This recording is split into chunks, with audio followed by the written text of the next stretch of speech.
Hi. CPM ഇപ്പൊ പറഞ്ഞെടുക്കണം എന്താ വെച്ചാല് തുടർ ഭരണം ഉണ്ടാകുമെന്ന്. എന്തിനാണ് തുടർ ഭരണം? ചിരി വരിക കേൾക്കുമ്പോ.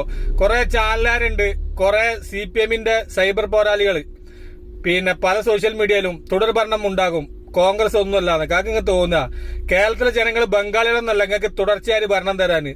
10 കൊല്ലം തന്നില്ല, അതെന്നെ എമ്പാടുമായിന്. നിങ്ങളൊന്ന് ഇറങ്ങിയിരിക്കി, വേറെ ആരെങ്കിലും ഒന്ന് ഭരിക്കട്ടെ. അപ്പൊ അറിയാം നിങ്ങൾ ചെയ്ത കൊളരായിത്തരങ്ങളും കാര്യങ്ങളൊക്കെ. നിങ്ങൾ എന്ത് വികസനം ഉണ്ടാക്കിയെന്ന് പറയുന്നത്? വികസനം ഫുള്ള് വികസനം തന്നെ. ഒരു ഹോസ്പിറ്റലിൽ മരുന്നില്ല, റേഷൻ അരി ഇല്ല, മാവേലി സ്റ്റോറിൽ സാധനമല്ല. സാധാരണക്കാരന് ജീവിക്കാൻ കേരളത്തിൽ ഭയങ്കര ബുദ്ധിമുട്ടായിക്കൊണ്ട് നിൽക്കുകയാണ് ഇപ്പോ. പിന്നെ എന്ത് വികസനങ്ങൾ ഉണ്ടാക്കി?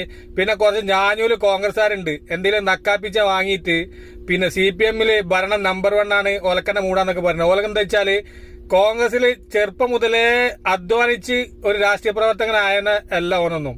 ഓനൊക്കെ എന്താ വെച്ചാൽ പൈസന്റെ ഒന്നുകൊണ്ട് രാഷ്ട്രീയത്തിൽ വന്ന അങ്ങനത്തെ ആൾക്കാരൊക്കെ എന്താ വെച്ചാൽ കോൺഗ്രസ്സുകാർ ആട്ടി പറത്തിക്കുക. അപ്പൊ അടുത്ത ഭരണം UDF ഭരിക്കും കേരളം. ഓക്കെ, അപ്പൊ എല്ലാവരുടെ സ്നേഹം മാത്രം. ഇതിന്റെ വേക്കിൽ വന്നിട്ട് ഇന്റെ തന്തനെയും തള്ളനെയും വിളിക്കുന്നവരോട് ഒരുപാട് സ്നേഹം.